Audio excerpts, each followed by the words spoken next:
What's up, everybody, and welcome back to Monday morning, bright and early. Thanks so much for joining us here. Your host, Miles Biggs.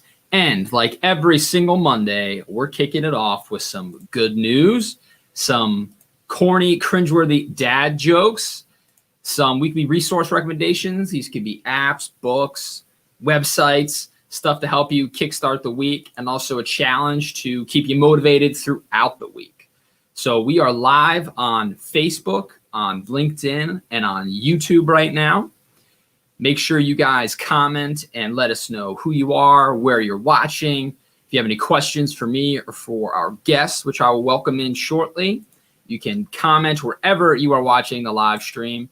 I can bring it in like this, and you can join the conversation, which is fun for me, fun for the guest, fun for you to see your name up in lights here on the TV. So don't be shy and drop us a comment. So let's just get right into welcoming our guest. I think this worked out well last week. Instead of saving them to the end, I'll bring them along through the whole thing. So this is a cool one, like I teased with the scheduled stream, right? My guest is joining us from the Middle East, across oceans and countries. It is actually about 3 p.m. her time right now. So she didn't wake up early to join us like you are, but she's very busy in other ways. She is deployed right now with the U.S. military over in the Middle East, and today's her day off. So she agreed to spend a portion of it here with us, and we are very thankful for that. So let's welcome her in. It is Sergeant Carissa Diggs. Carissa, thanks for joining us. Hey, thanks for having me. So, is there anything I missed in the intro that you want to intro yourself? I feel like I always talk like I miss something when I talk about somebody, right? So you know you better than anybody. What else do we need to know about you before we dive into good news? I think you pretty much hit the nail on the head there. Well, you didn't really miss too much. You don't want to give it all away right away, right? Okay, cool. Well, let's get into the good news then, okay? I'll read you some stories, and then you can react with me here in real time. So I'm going to share my screen. And this first story I thought was pretty cool. Again, like a faith in humanity restoring moment here. So as the headline says there, right, this guy donated his whole 25,000 baseball card collection that he'd been collecting since the 1990s to a 9-year-old girl. And so as the story goes, this 9-year-old in California, her and her family lost their house to a fire, all the fires that are raging out there right now.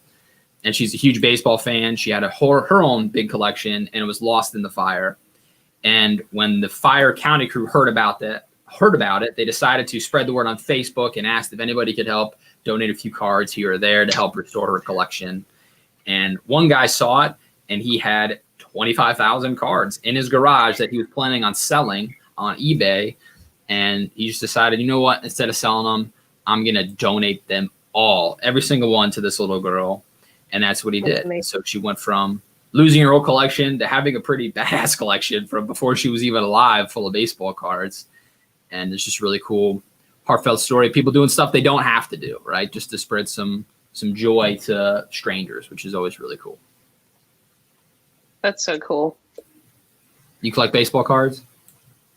I do not. I went through a phase, and my mom probably wanted to kill me during that phase where Pokemon cards were just the greatest things. Pokemon and then Yu-Gi-Oh cards. They are, but I don't like, even when I was like, I need these cards, I still just never understood what they did. I didn't know how like the Pokemon card thing went. And so I was just like, oh, I have this cool card. Look, it's shiny. And it's whatever. That's funny. Yeah, I saw them in the store the other day. I'm like, oh my gosh, I sold mine at a garage sale. My Pokemon cards. They're so expensive.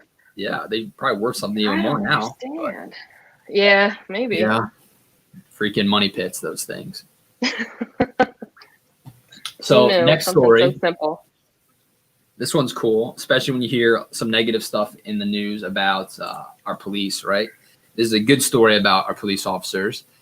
This guy pictured here picked up some hitchhikers, also pictured here. So unlike your typical hitchhikers, this man and woman were from Italy, and they were visiting California, and they ran out of food while they were hiking and needed to resupply. But so they're in a foreign country. They've been on the trails for weeks. As the headline says, I guess they didn't smell too good. And they decided to go to the side of the road and hitchhike to try to, get to the nearest town to buy some stuff. But they weren't quite sure what they were going to run into. What are the laws? Are they allowed to do this? They were a little bit nervous. And so they're on the side of the road. They got their thumb out. And then a police cruiser pulls up. And immediately they started kind of freaking out, thinking, oh, no, we're in trouble. But instead of being in trouble, the cop picked them up and drove them to the nearest town. But not only that, when they said that they were hungry and they hadn't eaten a little bit, he drove them to his dad's barbecue place and bought them lunch. And that's awesome. They went from eating dried food on the trail to pigging out at this barbecue stand, the article said. And it was all in the cop. And he, took it as a time to educate them and said, hey, when I'm not protecting, I'm serving, was the cop's attitude. And so he was happy to help them out because he said that he was doing his job, which is pretty cool. That's really cool. Yeah. It's crazy to think of the United States as a foreign country. Like, that's one thing that we don't ever really take into consideration because we live there. You know what I mean? Right. But I'm sure that's got new, you're not in the United States right now, so that's probably has a new meaning for you, right? Yeah. That you realize it that. Definitely does. Yeah. Crazy. Well, before we get into more of that, right, I always like to warm the guests up with some of my dad jokes. I'm a dad. Even before I was a dad, I was crushing those dad jokes. So I have two for you. We'll get you laughing, then we'll get you talking. All right? All right, I'm ready. So, did you hear about the restaurant on the moon? It's great food. On the moon? Yeah, great food, but no atmosphere.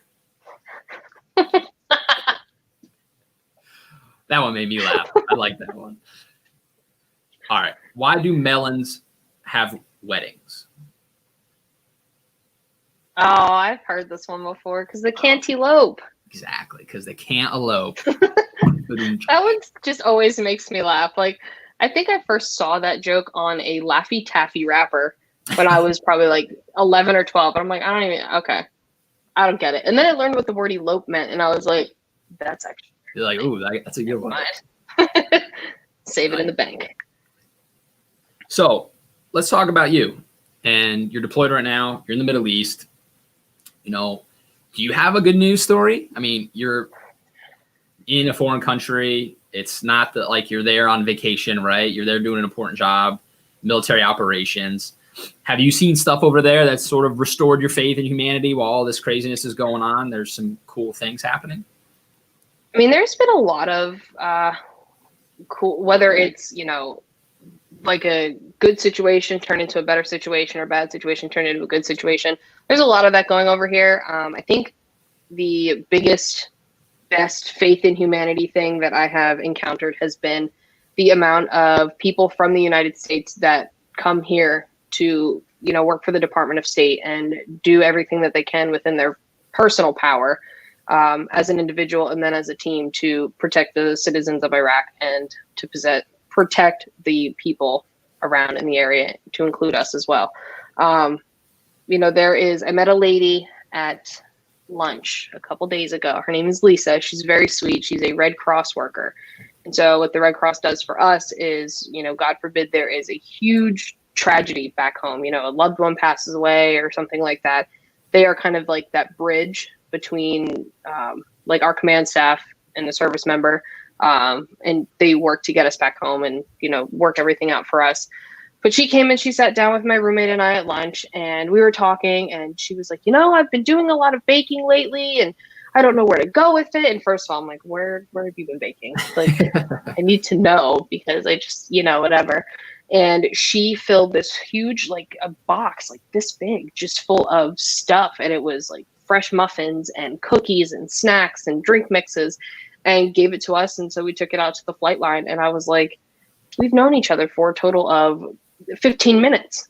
And this is what you're doing. Like, that's amazing. You know what I mean? And this is somebody who is from the West Coast of the United States who put her life on hold to come over here and take care of the people over here. And I think that's a really commendable thing. It's a very noble thing of her to do. And then the other one, which is always, it's probably going to be my favorite story because it filled the like dogless void that I have right now, we were at work the one day and a medevac call came through. And so medevac to me is just, I mean, that's where a lot of my friends are at. And so it holds a very special place in my heart. And so whenever they get a call and they just start, you know, blitzing and running and aircraft are getting all spun up and everything like that, I'm like, oh, wow. And to watch these people that were maybe napping like 10 minutes prior to that happening, they're up, they're dressed, they're out the door, and they're on the aircraft. But we got a call for a dog in distress. She was is a canine military working dog. And I'm not sure the specifics of it, but they went and they picked her up and she could have died, but now she is back home recovering with her handler. And she hung out with us for a couple of days, actually in this very room that I'm at. And it was great. I mean, she'd come out, she'd walk around, she demanded we pet her every single time she saw us, but it was just really cool. So, you know, their mission does not stop just at the humans. You know, it goes all the way down to the canines and things of that nature. That's awesome. Yeah, the dogless void. Yeah. Are you able to FaceTime Luca, your dog, at all? I am, but he is just like, he's getting older. And so with that, I'm sure you've experienced with Josie, they kind of mellow out just a little bit. Oh, yeah. So I'm like, hi, Luca. And he's like, I'm like, that's fine. He's like, I woke up for this. Know your mom. Right. Fun. Yeah. So he's doing good. One of my cheerleaders and her mom, we were chatting back when I was at Fort Hood, and I mentioned how I miss my dog. And so they sent me a plush stuffed Luca doll. Nice. If you want to call it that. So it's like a little pillow. It's back on my bed right now. So that's really nice to have. Yeah, I bet. What's been the biggest surprise for you? Like, you're deployed, you show up, and you're like, this isn't what I pictured. Like, what's been the biggest out of the ordinary thing? Oh, I really don't know, because there have been a lot of things that have been kind of out of the ordinary. I think one of the things for me, like stereotypically, when you think of the military, you think of like very straight-backed and regimented people, and it's, you know, sergeant this, captain that, private this, and, you know, last names only. And I'll be walking down like within our compound, and there's people going, hey, Carissa. And I'm just like, hey, Zach. Hey, Eric. Hey, Matt. How's it going? You know. Sure. But I think like that's definitely been something that I have gotten used to over the span of my career. So, you know, you eventually make friends with these people and they become your family, and, you know, people don't just walk around saying, hey, Biggs, you know. Right. Or salute you every time, right? Like, Sergeant. Right, exactly. Yeah, no, it's that has definitely been surprising. And just, I think the everyday things that go on here, you know, there's a lot of stuff that we take for granted back home. Like privacy is a huge thing that I definitely have taken for granted back home, as crazy as that sounds. So, you know, I have a really great roommate and we don't argue and we get along pretty well. But it's still nice to come home after a long day and just kind of decompress in your own space. Right. Yeah, because it's like you were saying, it's like you made, before we went online, right? You made ramen noodles in your coffee pot. It's like a college moments, like you said. So it is like having a roommate, right? Where you don't have a space that's just your own, which I'm sure can be hard, especially over there after a day when you do just want to decompress. And you can't really, can't fully. Yeah, so, I mean, we have things like, you know, I could go to the gym. I started going to spin class. And it's really fun, and I recommend it to absolutely everybody. So I'll go to the gym, or I'll go for a walk, or I'll just kind of sit outside and, you know, put my headphones in and kind of forget about the rest of the world for a little bit, call home, you know, things like that. Which I still can't believe that we're able to do this right now. Like, I shared this with you, but, you know, it's my nativity, right? But when you think military deployments, all the movies sort of depict like kind of World War II era-ish stuff, right? Handwritten letters. Right. Don't have internet, but you were telling me it's your day off. You were just watching, you know, SVU, I think you said, right? So you're able to watch TV shows. We're video chatting. So it seems cool, but has it been cool, or does it make it harder? Like, does it kind of reinvigorate homesickness because you're reminded every so often about what's not there with you? Well, it honestly, I think it just depends on like what my mood is for the day or what the day itself has been like.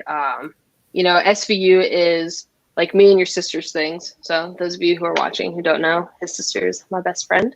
But Sundays are our SVU days. So we'll usually get takeout or something like that, and end up back at her house watching SVU until, oh crap, look, it's 10 o'clock at night. How did we get here? So sometimes it definitely does.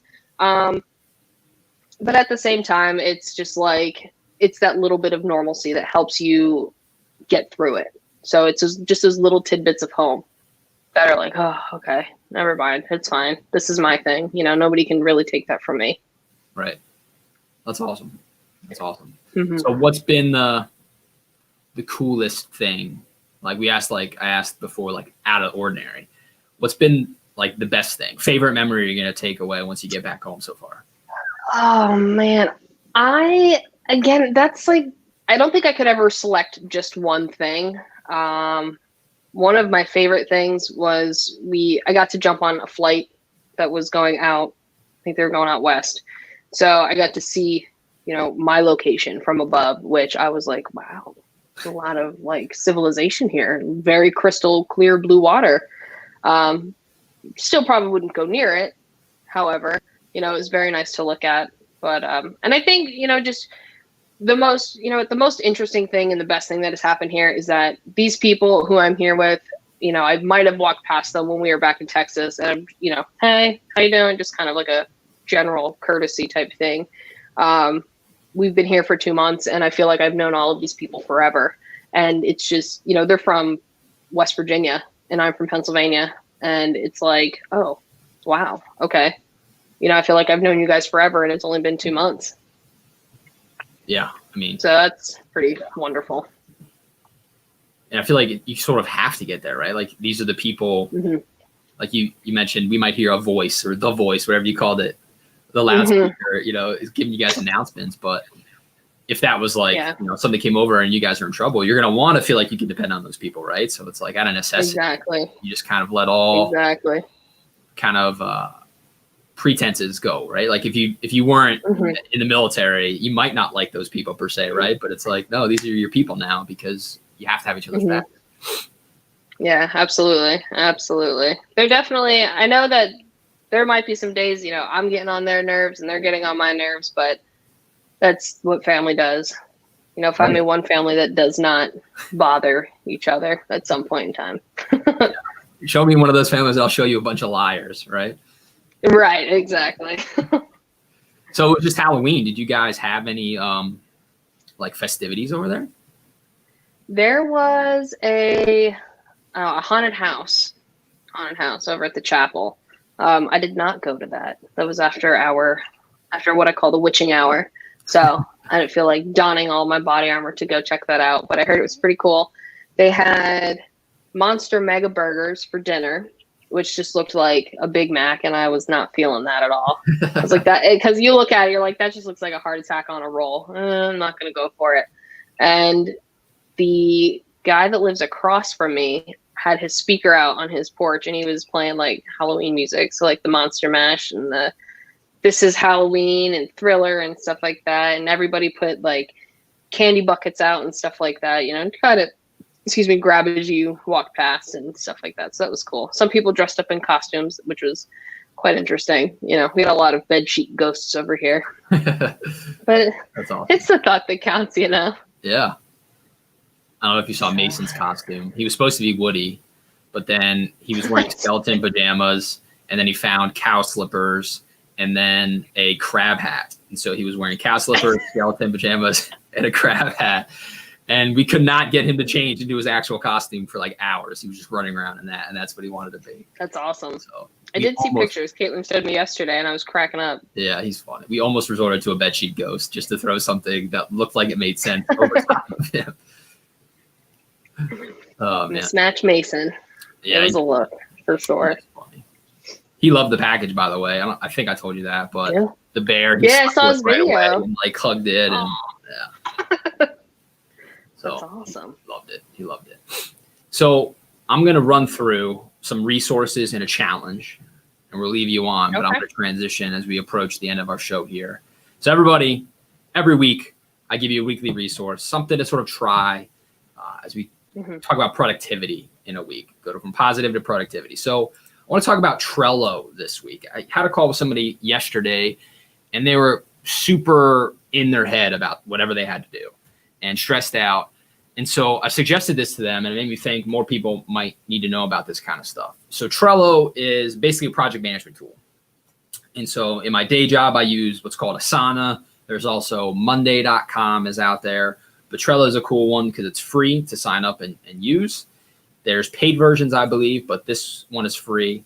And it just allows you to create boards, and you can work with the team. Nice. You can put all of your sort of to-dos and create a board for it, so that if you need to get all your to-do lists out of your head and organize it by, okay, day job, side hustle, got my packing list for vacation or whatever it is, right? You get it all out of your head, get it in a board that's organized into tasks and to-dos, so that now it's not in your head stressing you out all the time. It's now an attackable board and list that you can get after. So sweet. Try it out if it's something you need. I find that when I get stuff out of my head, now it's like I don't need to retain it in my head anymore. So I kind of forget about it until I need it, and I can go back to where I've referenced it, either writing it down by hand or electronically. So hopefully that can help you guys out too. There you go. You can use it too, Carissa. Check it out. Sweet. I'll be sure to pass that along. We do use a lot of, we use like Microsoft Teams and Signal and WhatsApp a lot for some stuff, nothing too major. The biggest thing that we run into is that when sharing certain, whether it's like ideas or topics or what have you, it needs to be done over a secure network that nobody can jam or hack or do anything like that. Yes. Very, very good point for you over there for sure. So weekly challenge. It's a selfish one for me again. It's the last time I do this, everybody, I promise. But join my launch team. I'm publishing a book next week. So this is the last week. If you want to hop on the launch team, I'm going to send an email out later this week with early access to that book, ways you can help me promote it. But unseen work is going to be seen finally. Instead of just in my brain, it's going to be shared with the world. So the simple Google form I'll link up to in the comments. Give me your name, your email address, social security number. Not really, just kidding. Some other stuff. And you can help me promote the book. So that is the challenge, is to join my launch team. Awesome. All right. So I'm going to end it with you, Carissa. Where can people send you stuff? It's like, hey, this girl's pretty cool. Let me send her some more ramen noodles. Or, anything else that you want people to take action on. What can people do to support you or your fellow comrades over there deployed right now? I think what people can do to support myself and my fellow comrades is just to continue to be a good human. I see a lot of, I don't know what to call it, like a meme, but some sort of graphic that, it sounds a little harsh, but it says, be the person worth protecting and be the person worth saving a life over. Just be a good person. Being here has definitely been very eye-opening. There are a lot of good people in the world. You could completely die simple hello, or, pull your mask down for like 30 seconds and smile at them, only if you're outside, but stuff like that. All right. I like it. All right. That's a new challenge for the week, everybody. Be a good human. I love it. And I will leave you all like I always do, right? Crush it this week. Have an awesome week. Have a positive week. Be that good human.